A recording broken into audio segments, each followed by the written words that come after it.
majlis ilmu mengkaji ayat-ayat Allah Subhanahu wa taala. Baik, malam ini kita sambung kajian tafsir juz yang ke-29 surah Al-Muzammil, surah yang ke-73. Malam ini kita sambung dari ayat yang ke-6 ya. Ayat yang ke-6.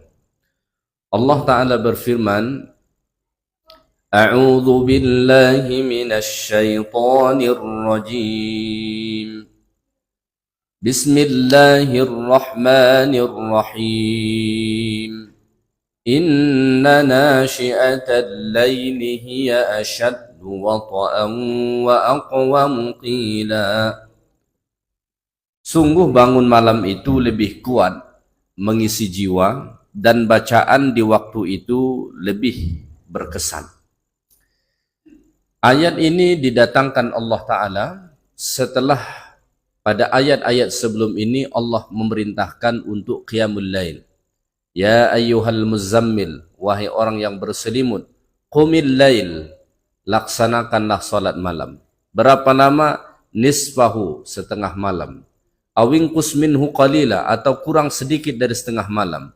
Au zid alaihi, atau lebih dari setengah malam.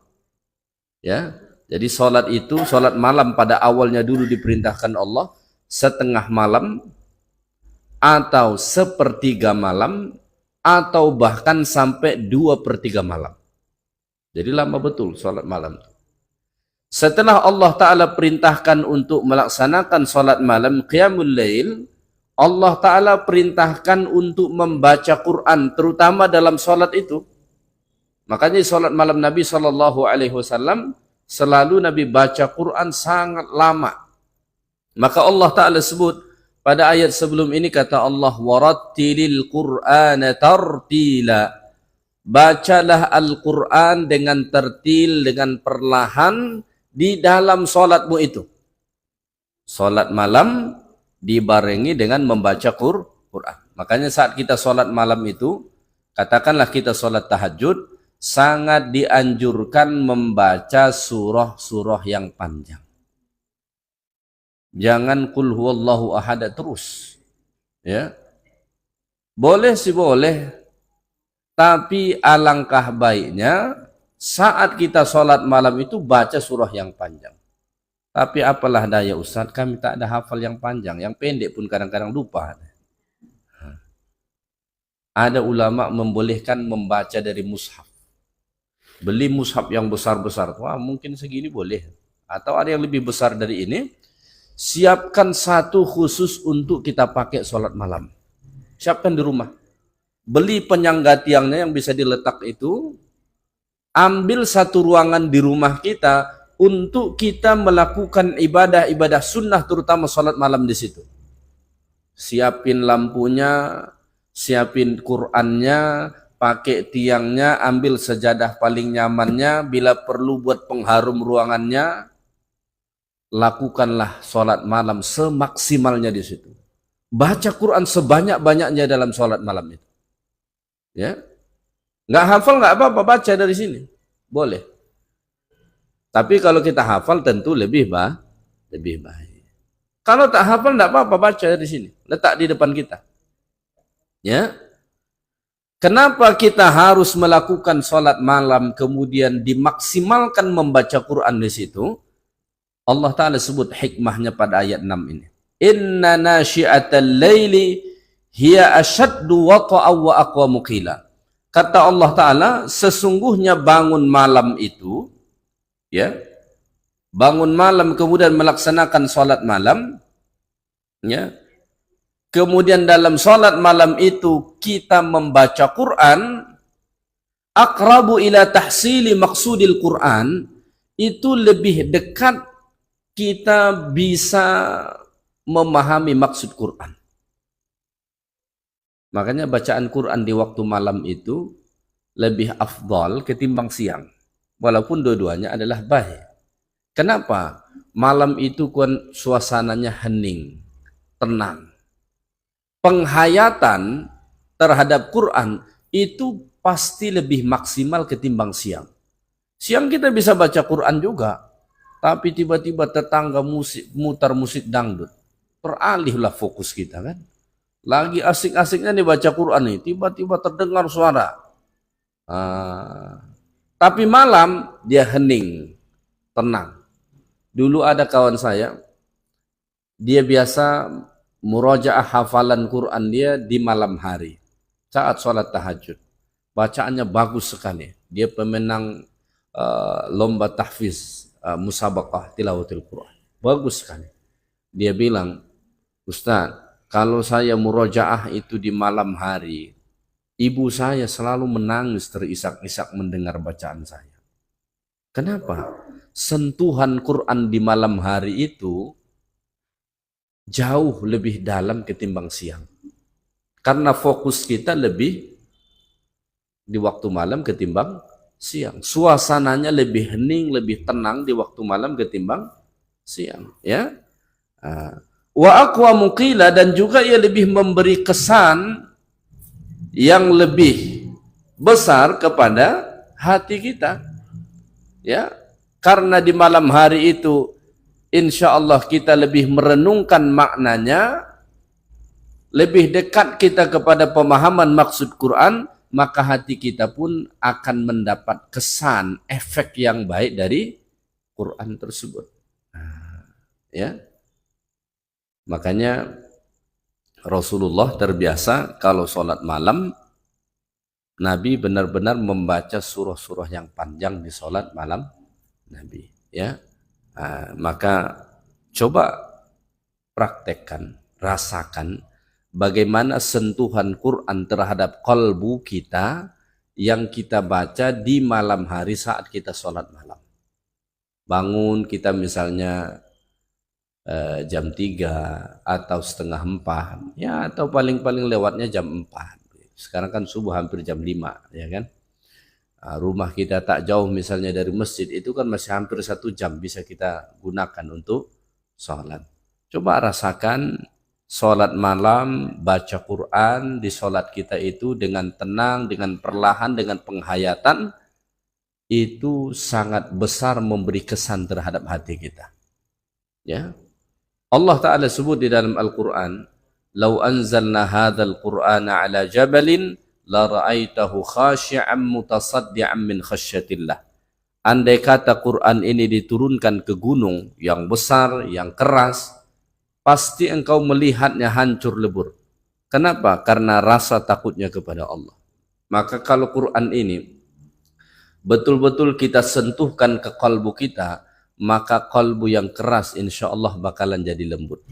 Ya, kalbu yang sebelumnya tak ingat dengan Allah, insya Allah akan menyebabkan kalbu kita menjadi ingat kepada Allah Subhanahu wa Ta'ala. Ya, maka ini alasan atau hikmah yang Allah Ta'ala sebutkan kenapa Allah perintahkan kita melaksanakan sholat malam, dan di sholat malam itu kita diperintahkan untuk membaca Al-Quran. Ya. Baik, kemudian Allah Ta'ala mengatakan pada ayat yang ke-7, Allah berfirman, "Inna laka fin nahari sabahan tawila." Sesungguhnya pada siang hari engkau sangat sibuk dengan urusan-urusan yang panjang. Ini juga masih alasannya. Kenapa harus di malam hari? Inna laka fin nahar, karena pada waktu siang, ya, engkau sangat sibuk, sangat banyak urusanmu, ya. Pergi ke sana, pergi ke sini, ya, cari ini, cari itu, buat ini, buat itu. Oleh karena engkau sangat sibuk di siang hari, fafarrig nafsaka lailan li'ibadati rabbik, maka kosongkanlah sebahagian waktu malammu itu untuk beribadah kepada Tuhanmu. Siang itu memang Allah Ta'ala prioritaskan kita untuk bekerja, untuk digunakan mencari bekal kehidupan. Wa ja'alna an-nahara ma'asha. Allah Ta'ala jadikan siang itu, didesain Allah siang itu terang. Ya. Kenapa? Karena siang itu waktu kita untuk ma'asha, mencari bekal kehidupan. Nah, ya. Makanya dalam Islam itu orang yang pemalas dibenci dalam Islam. Ya, jangan sampai terbit matahari terang, cerah, bersemangat, dia masih tetap loyo. Di pagi hari saja Allah Ta'ala tunjukkan matahari itu bersemangat, cerah. Supaya kita ini juga bersemangat, tapi dia tetap loyo. Kenapa? Malam dia tak tidur. Dia menukar waktu tidurnya. Malam tak tidur, siang dia tidur, pagi tidur dia. Ya. Inna laka fin nahari sabahan tawila. Di waktu siang kau punya kesibukan yang banyak, punya urusan yang sangat banyak. Ya. Maka oleh karena itu kosongkanlah sebahagian dari waktu malammu itu untuk beribadah kepada Allah. Lakukan salat malam. Maka salat malam ini salat yang paling afdal setelah salat 5 waktu. Afdalus salah ba'da salatil maktubah, ya, salatul lail. Salat yang paling afdal setelah salat malam, setelah salat yang 5 waktu adalah salat malam. Ya. Nabi berkata, qiyamul laili da'bus salihin. Salat malam itu tradisinya orang soleh. Orang soleh dari zaman dahulu sampai nanti di akhir masa, semua orang soleh ada satu tradisi yang melekat pada mereka. Apa itu? Selalu melakukan salat malam. Ya. Maka jangan sampai kita lewatkan masa malam itu tanpa kita ada melakukan ibadah kepada Allah. Ya. Minimalnya buatlah 2 rakaat. Ini paling minimal lah. Nabi punya kebiasaan sholat malam itu 11 rakaat. 8 tahajudnya, 3 witirnya. Itu kebiasaan Nabi. Oh tak banyak? Iya, jumlah rakaatnya tak banyak. Tapi lamanya minta ampun. Kita kadang-kadang sibuk ingin kejar 1000 rakaat. Tapi setiap rakaat qul huwallahu ahad. Ya kan? Nabi tidak banyak. 11 rakaat saja. Tapi 1 rakaat saja sampai beberapa juz dibaca oleh Nabi sallallahu alaihi wasallam, ya. Jadi pada waktu siang engkau sangat sibuk, banyak urusanmu, maka kosongkanlah sebahagian dari waktu malammu untuk melaksanakan salat.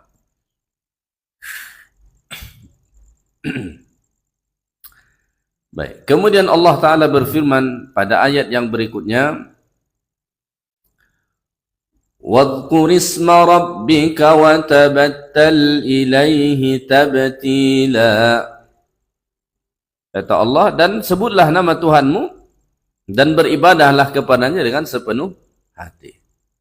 Ya. وَاذْكُرِ اسْمَ رَبِّكَ, sebut nama Tuhanmu, maksudnya berzikirlah dengan nama-nama Allah. Apa saja zikirnya? وَاذْكُرُوا بِأَنْوَاعِ الذِّكْرِ, berzikirlah kepada Allah Ta'ala dengan berbagai macam jenis zikir. Ada zikir yang sangat banyak. Bisa tasbih, bisa tahlil, bisa tahmid, bisa zikir-zikir tertentu. Berzikirlah kepada Allah. Bi anwa'iz zikr, dengan berbagai macam jenis zikir yang ada. Ya.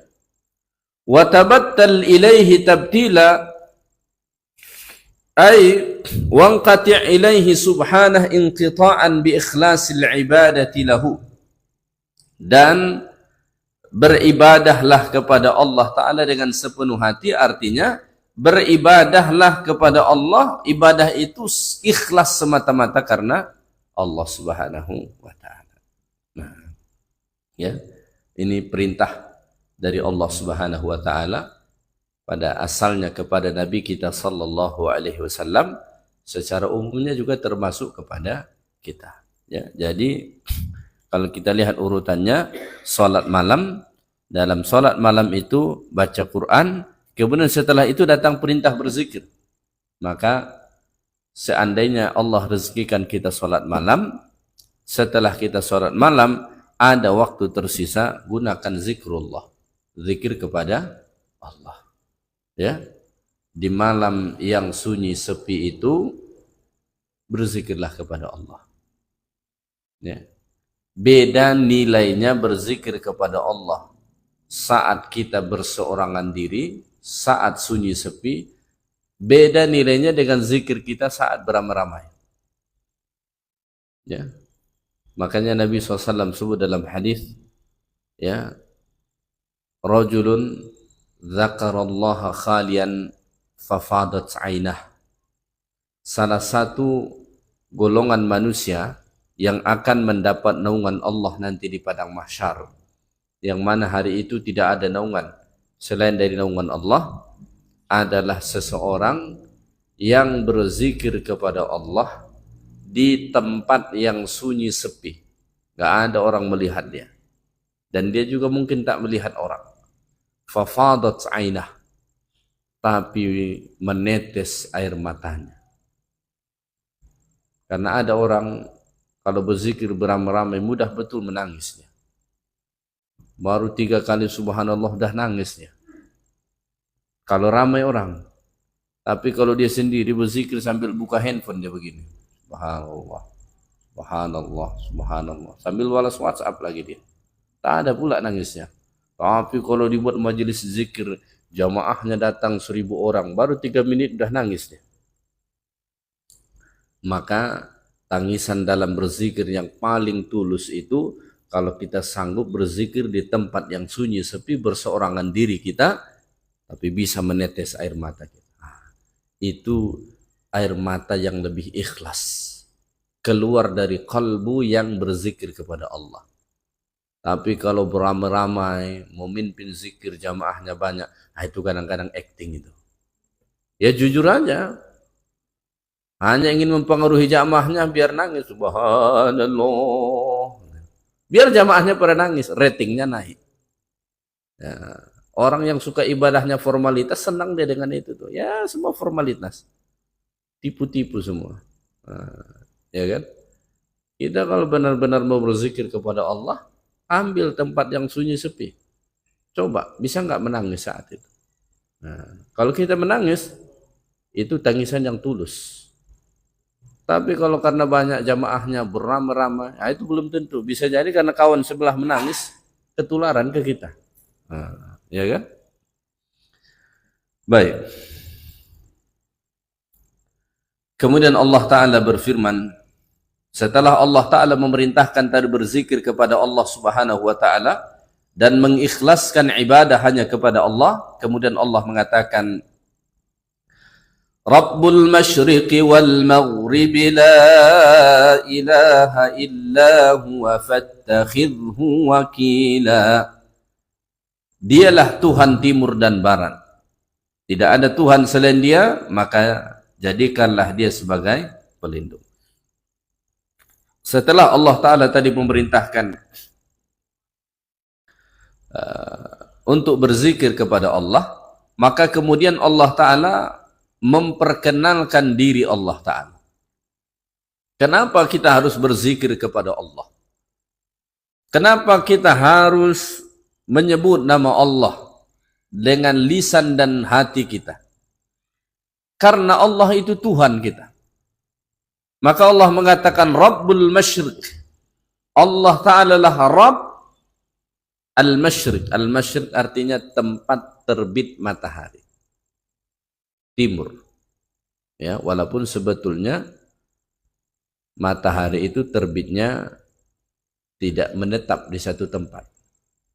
Itu beredar terus. Sama dengan tempat terbenam matahari juga tidak menetap di suatu tempat, dia bergeser.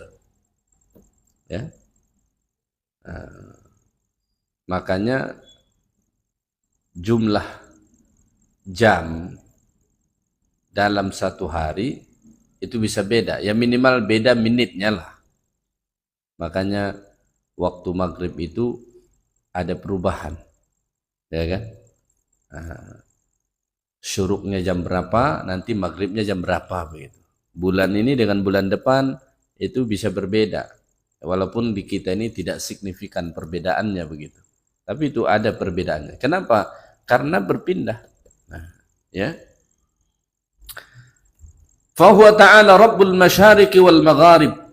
Allah Ta'ala lah yang menjadi Rabb timur dan barat, di mana matahari terbit dan matahari terbenam. Kenapa hanya dua tempat ini saja? Bukankah Allah Ta'ala Rabbul Alamin, Tuhan sekalian alam ini keseluruhan? Kenapa pada ayat ini Allah mengatakan Rabbul Masyriqi wal Maghrib, Allah Ta'ala Rabb timur dan barat, atau tempat terbit matahari dan terbenam? Karena di dua tempat ini terdapat kebesaran Allah. Ya. Di timur saat matahari terbit, itu kebesaran Allah. Ya. Di bagian barat saat matahari terbenam di petang hari, itu juga tanda kebesaran Allah. Ya. Dan dua ini selalu diperhatikan orang. Pagi orang fokus memperhatikan timur, tempat terbit matahari. Petang orang fokus memperhatikan barat, di mana matahari kemudian terbenam. Maka Allah mengatakan Rabbul Masyriqi wal Maghrib. Dialah Allah Ta'ala Rabb timur dan barat. La ilaha illahu. Tidak ada Tuhan yang berhak untuk diibadahi, diagungkan, kecuali Dia, Allah, Tuhan atau Rabb, penguasa timur dan barat tadi. Oleh karena itu, fattakhidhu wakila, jadikanlah Dia Allah, Tuhan yang menguasai timur dan barat ini, hafizan, sebagai penjaga bagimu. Ya, sebagai penolong terhadap segala urusan. Karena Dialah yang maha kuasa. Ya. Tuhan yang kuasa menerbitkan matahari di sebelah timur di pagi hari itu, dan Tuhan yang kuasa menenggelamkan matahari di sebelah barat itu, kuasa untuk menolongmu, kuasa untuk membantumu, kuasa untuk menjagamu. Tidaklah lebih berat atau lebih sulit untuk menjaga, menolong, memperhatikan kita, menjaga kita, ketimbang menjaga matahari itu. Kira-kira lebih susah menjaga matahari itu atau menjaga kita? Tentu menjaga kita lebih mudah. Ya. Kalau Allah Ta'ala kuasa menguasai timur dan barat, maka sudah pasti Allah Ta'ala kuasa untuk melindungi kita. Maka fattakhidhu wakila, jadikan Allah Ta'ala sebagai pelindungmu. Jadikan Allah Ta'ala sebagai penolongmu. Jadikan Allah sebagai penjaga. Ya, karena kalau kita minta tolong dengan selain Allah Subhanahu wa Ta'ala, tidak ada satupun yang punya kuasa seperti kuasanya Allah. Ya. Tidak ada satupun yang punya kekuatan seperti kekuatannya Allah. Maka fattakhidhu wakila. Jadikanlah Allah Subhanahu wa Ta'ala itu sebagai penolong. Serahkan urusan-urusanmu kepadanya. Ya, wa fawwid umuraka ilaih. Serahkan urusan-urusanmu kepada Allah Subhanahu wa Ta'ala.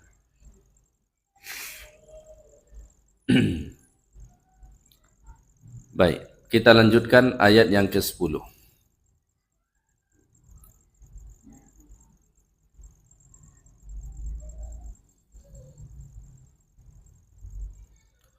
Allah Ta'ala berfirman, wasbir ala ma yaquluna wahjurhum hajran jamila. Dan bersabarlah engkau wahai Muhammad terhadap apa yang mereka katakan, dan tinggalkanlah mereka dengan cara yang baik. Ya.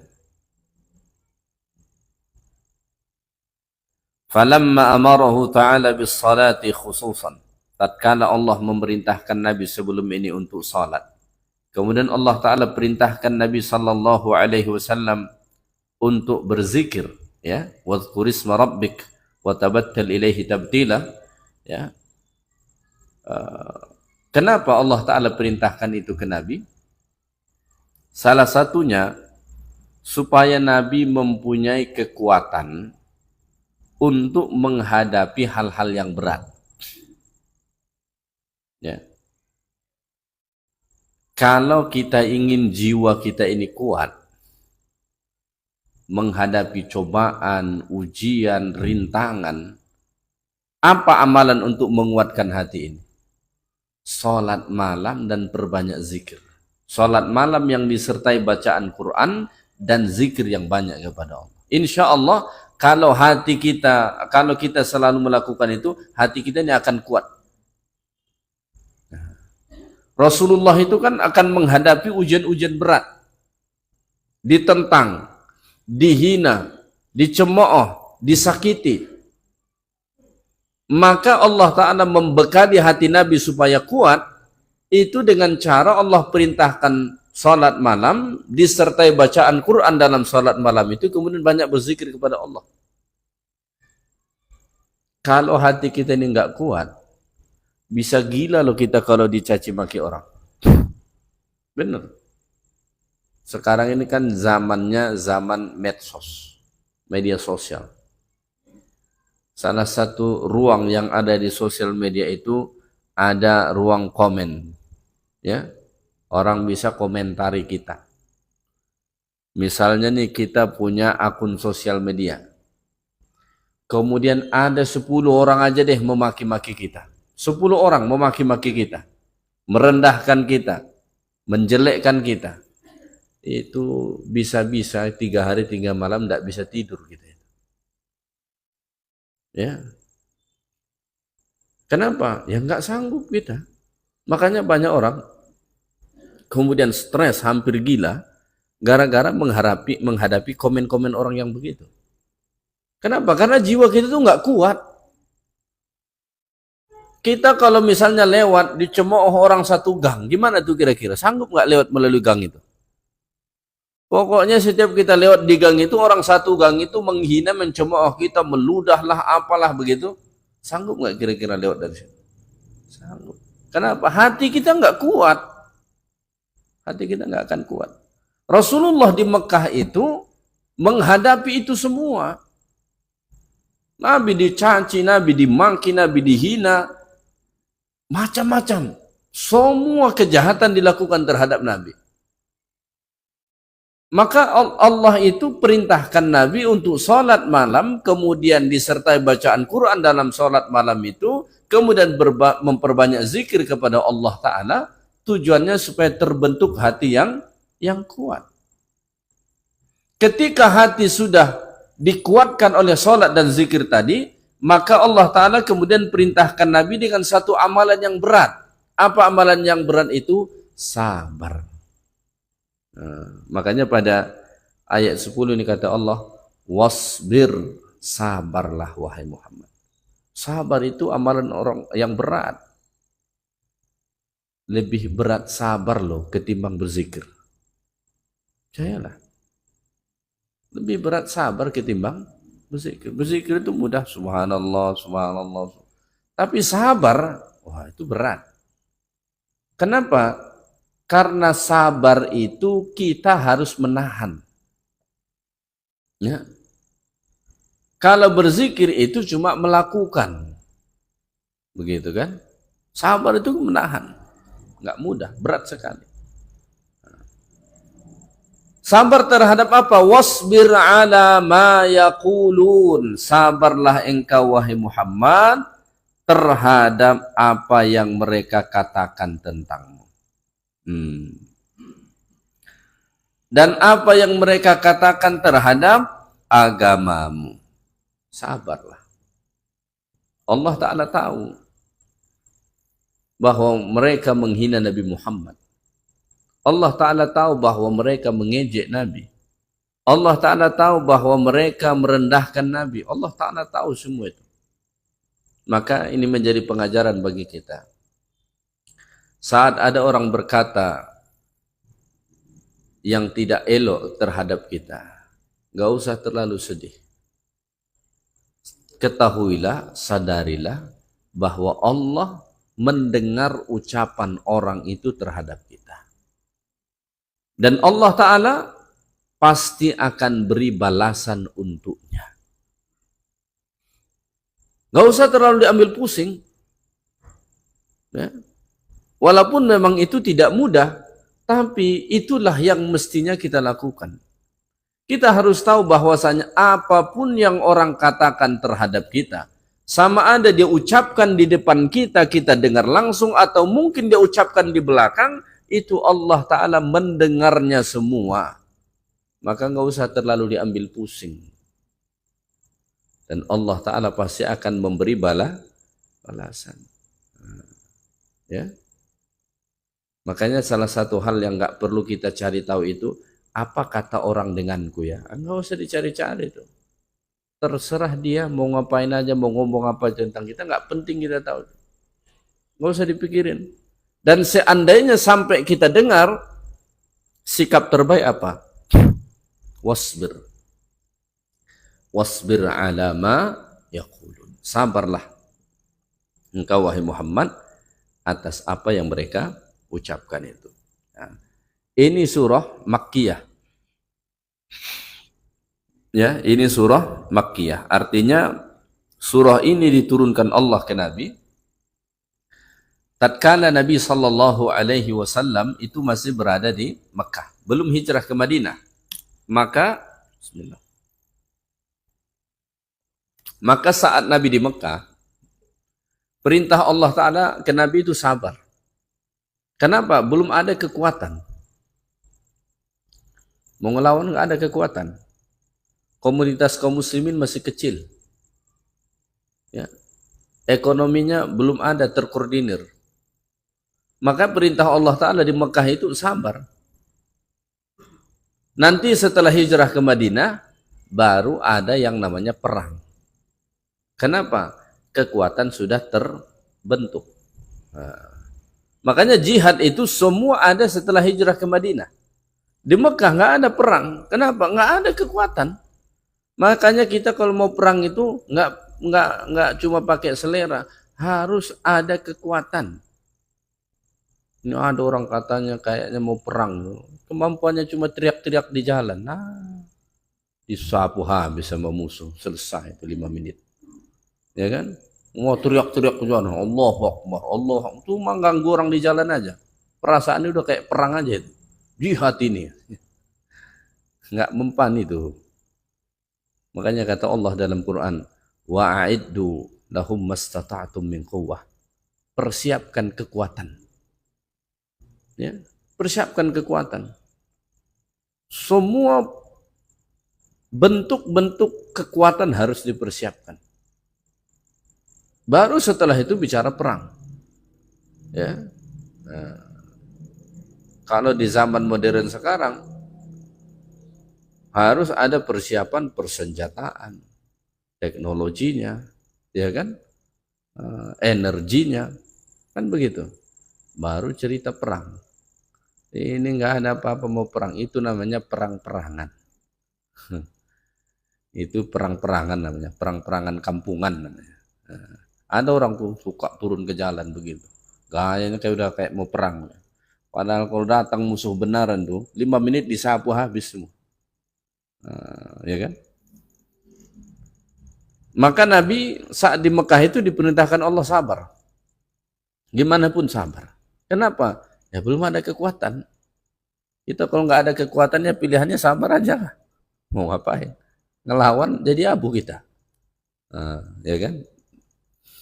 Wasbir ala ma yaqulun. Sabar terhadap apa yang mereka katakan kepadamu hai Muhammad. Tentang dirimu, tentang kenabianmu, tentang agamamu, sabar. Wahjurhum hajaran jamila. Dan tinggalkanlah mereka, berpaling dari mereka dengan cara yang baik. Nah, tinggalkan aja mereka, nggak usah direspon, ya, nggak usah berdebat, nggak usah dilawanin. Maka Nabi itu nggak pernah ngelawanin kata-kata jelek dari orang-orang kafir, nggak pernah. Hinaan apapun yang diucapkan orang kafir ke Nabi, Nabi nggak pernah balas itu. Ya. Kenapa? Ya karena begitu perintah Allah. Karena cara yang paling elegan menghadapi orang-orang yang seperti itu, diamin aja, tinggalin aja udah. Biarin aja jadi ngoceh sendiri, biarin aja.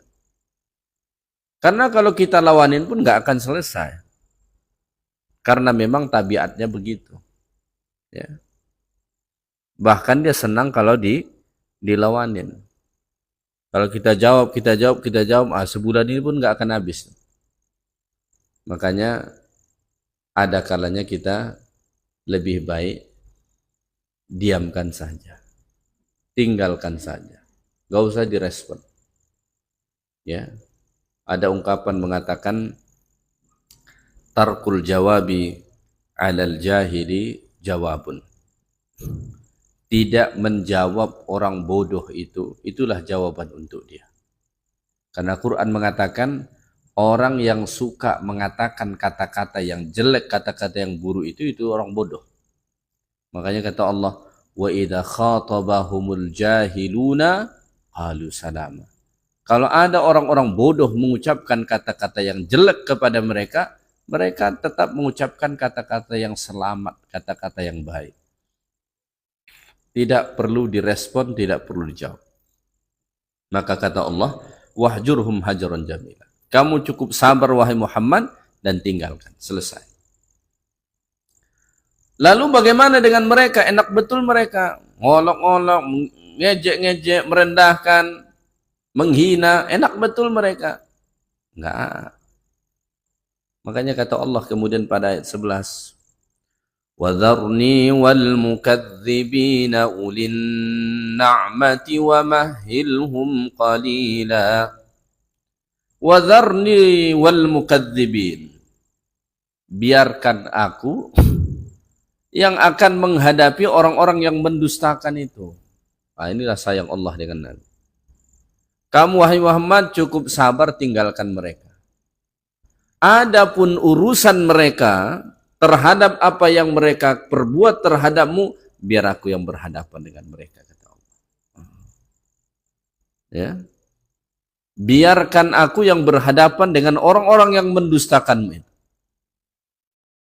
dengan orang-orang yang telah menghinamu, dengan orang-orang yang telah mengolok-olok agamamu. Biarkan aku yang berhadapan dengannya. Inilah tanda betapa sayangnya Allah dengan Nabi. Sehingga saat ada orang yang menghina Nabi sallallahu alaihi wasallam, Allah Ta'ala yang pasang badan. Kalau bahasa kita kira-kira begitu. Allah Ta'ala yang pasang badan. Biar saya yang menghadapi, kata Allah. Karena memang begitu. Kalau kekasih-kekasih Allah diganggu. Makanya kata Allah dalam hadithul Qudsi, man adali waliyan faqad adzantuhu bil harb. Siapa yang memusuhi kekasih-kekasihku, maka aku umumkan perang dengan dia. Ya. Karena ketika Allah sayang dengan seorang hamba, tidak akan mungkin Allah biarkan dia dihina, dilecehkan, direndahkan. Enggak akan dibiarkan Allah itu. Analoginya kan sederhana. Kalau kita sayang dengan, katakanlah, dengan istri, dengan anak-anak kita, apakah kita berdiam diri ketika orang lain menghina mereka? Enggak mungkin. Apakah kita bersikap biasa saja saat ada orang yang melecehkan mereka? Enggak mungkin. Kita pasti akan tegak berdiri untuk membela mereka. Kenapa? Ada rasa cinta terhadap mereka. Bahkan kita merasa mereka adalah harga diriku. Kan begitu. Ketika Allah sayang dengan hambanya, Allah pasti akan lindungi. Makanya kata Allah, وَذَرْنِي وَالْمُكَذِّبِينَ. Kalau kita sederhanakan bahasanya, wahai Muhammad, untuk membalas mereka, udah biarin aja. Aku yang berhadapan dengan mereka, kata Allah. Ya. Mereka orang-orang yang mendustakan itu. Kata Allah, ulin na'mah. Orang-orang yang kaya. Orang-orang yang berharta. Karena biasanya zaman dahulu kala bahkan sampai ke zaman sekarang ini, yang paling bandel-bandel itu, tak mau beriman, membangkang terus-menerus, itu orang-orang yang bisa kita bilang kaya. Ya. Bukan orang miskin. Yang paling kuat menentang dakwah itu biasanya orang-orang kaya. Tengoklah. Di mana-mana penolakan terhadap dakwah, pasti ada orang yang kaya aktornya. Tapi dia di belakang. Dia suruh orang-orang suruhan dia yang melakukan di lapangan. Sebetulnya otaknya dia. Kenapa? Ya begitulah manusia.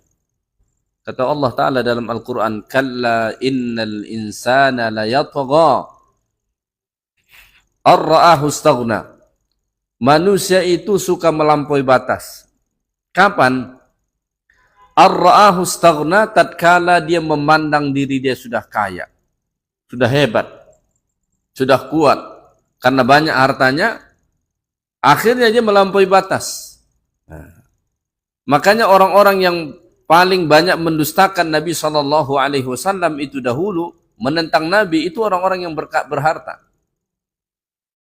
Dulu di Mekah ada seorang yang bernama Walid bin Mughirah. Walid bin Mughirah ini kaya raya. Ya. Bahkan selain dia menentang Nabi, dia menjadi sponsor kepada orang-orang yang menentang Nabi SAW. Walid bin Mughirah ini dulu digambarkan orang yang mempunyai kebun kurma paling luas di Mekah. Kalau kita analogikan ke Riau, kebun sawit dia lah paling banyak. Berapa hektar kebun sawit dia? 1000 hektar. Tak tahu kita berapa duit setiap bulan dia dapat. Saya tak begitu banyak tahu soal sawit. Yang saya tahu orang bilang sekali 2 minggu panen sawit. Ketemulah saya dengan seorang hamba Allah. Pak, kerja apa? Saya punya sawit, Ustaz. Saya pikir dia kerja kantoran, soalnya setiap hari stay dia aja ya. Enggak, saya punya sawit, sesekali saya pergi ngecek ke sana. Tapi sudah ada orang-orang kepercayaan saya di sana. Saya dengan polosnya bilang ke dia, sawit itu sekali 2 minggu panen ya Pak ya? Enggak Ustaz, kalau kita setiap hari panen katanya. Oh, habis itu saya mikir, berarti sawit dia banyak betul. Makanya setiap hari dia panen. Ya kan? Yang ini, hari ini dipanen ya gitu, besok dipanen kan? Setiap hari dia panen. Walid bin Mughirah itu dulu di Mekah, orang kaya. Kebun kurmanya paling luas. Dialah salah satu tokoh musyrikin yang paling banyak ngerjain Nabi SAW. Tapi qadarullah, Allah Ta'ala takdirkan anaknya menjadi panglima perang Nabi. Itulah yang bernama Khalid bin Walid. Ayah dia Walid bin Mughirah. Penentang Nabi. Anaknya Allah Ta'ala takdirkan penolong Nabi. Ya. Saat Nabi ke Taif, malaikat penjaga gunung itu sampai datang ke Nabi. Dia bilang, ya Muhammad, kalau engkau pengen gunung ini ditimpakan kepada mereka, biar kutimpakan. Allah sudah izinkan. Tapi apa kata Nabi? Tidak. Mudah-mudahan Allah keluarkan dari tulang sulbi mereka orang-orang yang beriman kepada Allah. Dan Masya Allah itu terjadi. Begitu banyak dulu orang tuanya penentang Nabi, penghina Nabi, mengingkari Nabi, anaknya beriman bahkan menjadi pembela Rasulullah Sallallahu Alaihi Wasallam. Salah satu contohnya adalah Walid bin Mughirah, punya anak Khalid bin Walid, menjadi panglima perang Nabi Sallallahu Alaihi Wasallam. Ya. Kemudian kata Allah, wa mahilhum qalila, tangguhkan waktu sebentar untuk mereka. Beri mereka waktu sebentar. Orang-orang yang menghina merendahkan Nabi Sallallahu Alaihi Wasallam itu diberi tempo. Qalila, sebentar. Ya. Sebentar di sini bisa sampai mereka mati. Karena kalau dibandingkan kita hidup di dunia ini dengan kehidupan setelah mati, kehidupan di dunia ini kehidupan yang sangat sebentar. Ya kan? Antara kita hidup di atas dunia ini dengan alam kubur saja, di dunia ini sangat sebentar. Ya. Di dunia ini, kalau kita hidup sampai 100 tahun, itu udah panjang benar umur kita. Di alam barzah berapa lama kita? Sampai kiamat. Kalau masih 1000 tahun lagi baru kiamat, ya 1000 tahun kita di alam barzah itu. Kalau sampai 1.000.000 tahun lagi baru kiamat, ya 1.000.000 tahun lah kita di situ. Cuma sebentar. Makanya kata Allah, wa mahilhum qalila, beri mereka tangguh sebentar, tangguh masa sebentar. Artinya, Allah tidak langsung mengazab mereka, Allah Ta'ala tidak langsung menyiksa mereka. Tapi bukan berarti Allah Ta'ala tidak tahu terhadap perbuatan buruk mereka terhadap Nabi SAW. Allah Ta'ala tahu, tapi diberi waktu tangguh sebentar kepada mereka. Untuk apa? Satu, supaya mereka semakin menambah dosanya, sehingga nanti Allah Ta'ala timpakan azab yang sangat berat untuk mereka. Atau maksud yang kedua, manalah tahu, kemudian mereka nanti bertaubat kepada Allah Subhanahu wa Ta'ala. Nah, ya, ini juga menjadi pengajaran bagi kita. Ya, kalau ada orang yang berbuat buruk terhadap kita, mengucapkan perkataan-perkataan yang tak baik kepada kita, sabarlah. Berusahalah untuk sabar, walaupun itu tidak mudah. Yang kedua, ketahuilah bahwa Allah Ta'ala mendengar dan mengetahui ucapan-ucapan buruk dari orang tersebut. Yang ketiga, walaupun Allah Ta'ala tidak langsung menurunkan azab kepadanya, percayalah, Allah sudah siapkan untuknya. Hanya tinggal menunggu waktu. Kalau bukan di dunia, nanti di alam barzah. Kalau bukan di alam barzah, pasti di alam akhirat. Makanya Nabi SAW sebut dalam salah satu hadis, salah satu penyebab utama orang masuk neraka itu lisannya. Lisan, ya, nggak bisa menjaga lisannya, memfitnah orang, merendahkan orang, ya, menghina orang, lisannya. Ya, baik. Kemudian kata Allah pada ayat 12. Inna ladaina ankalan wa jahima. Sungguh di sisi kami ada belenggu-belenggu yang berat dan neraka yang menyala-nyala. Tangguhkan waktu sebentar kepada mereka, kata Allah, karena kami sudah menyiapkan azab untuk mereka. Antara azab yang ada di sisi Allah itu apa? Angkalan. Inna ladaina ankalan wa jahima. Ya. Sesungguhnya di sisi kami, kata Allah Ta'ala, ada belenggu-belenggu, ya, dan ada api yang menyala-nyala. Maka nanti ahli neraka itu, mereka diikat, dibelenggu, dicampakkan ke dalam api neraka yang sangat panas. Ya, ya. Itu azab yang Allah Ta'ala siapkan untuk mereka. Wa ta'aman dha ghussatin wa 'adzaban alima. Dan ada makanan yang menyumbat di kerongkongan dan azab yang pedih. Selain tadi mereka diikat dengan rantai, dengan belenggu, kemudian dicampakkan ke dalam api neraka yang menyala-nyala, wa ta'aman dha ghussatin wa 'adzaban alima. Nanti mereka akan diberi makanan di situ, tapi makanan yang menyumbat kerongkongan. Ya. Kenapa menyumbat kerongkongannya? Satu, karena makanan ini makanan yang berduri. Ya, maka nggak bisa ditelan. Yang kedua, ada pendapat mengatakan karena ini makanan sangat pahit, nggak bisa untuk ditelan. Yang ketiga, ada pendapat mengatakan karena sangat bau, nggak bisa untuk ditelan, sehingga menyumbat di kerongkongan mereka. Maka di dalam neraka itu ada tidak makanan? Ada. tapi makanan bukan makanan yang mengenyangkan, menghilangkan rasa lapar, tapi makanan yang menambahkan azab. Wa azaban alima, dan ada lagi azab yang sangat pedih daripada Allah Subhanahu wa taala.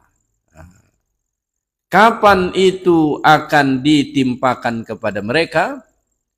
Yauma tarjuful ardu wal jibalu wa kanatil jibalu kathiban mahila.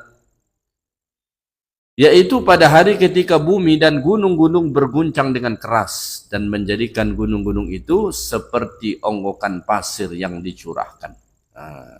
Kapan itu terjadi?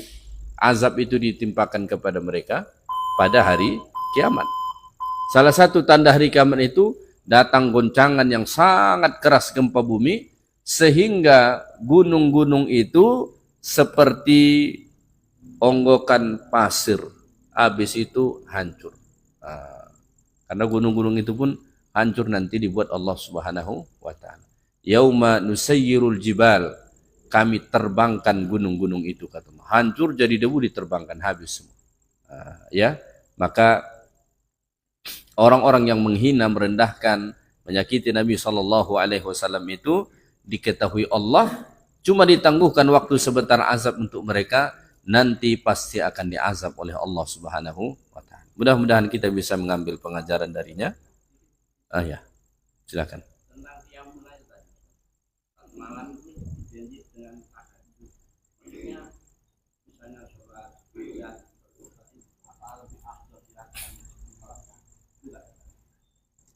Baik, solat hajat itu solat yang tidak ditetapkan waktunya. Mau siang, mau malam, mau pagi, mau sore, boleh. Ya. Tapi kalau solat tahajud, waktunya di malam hari. Ya. Kalau solat hajat, misalnya mau dibuat sambil di malam hari, boleh, enggak boleh. Tapi di siang, boleh enggak buat solat hajat? Ya boleh juga. Solat hajat itu kan dilakukan tatkala kita punya hajat. Kapan datang hajat itu ke kita? Saat itu lakukan. Tidak ada masalah. Misalnya hajatnya datang di siang hari. Boleh nggak dilakukan sholat hajatnya di siang hari? Boleh. Atau misalnya habis maghrib, habis isya, boleh. Begitu. Tapi kalau sholat tahajud, itu sholat yang dianjurkan dilakukan di malam hari, khususnya setelah kita tidur. Jadi tidur dulu, baru lakukan. Begitu. Kenapa harus tidur dulu?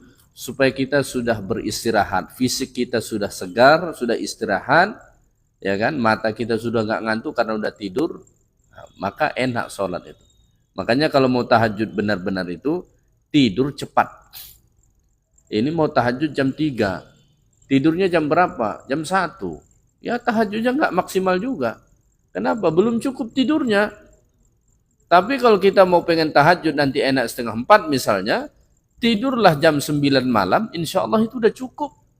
Jadi sholat nanti enak. Gitu. Itu saja. Subhanakallahumma bihamdik asyhadu an la ilaha illa anta astaghfiruka wa atubu ilaik. Assalamualaikum warahmatullahi wabarakatuh.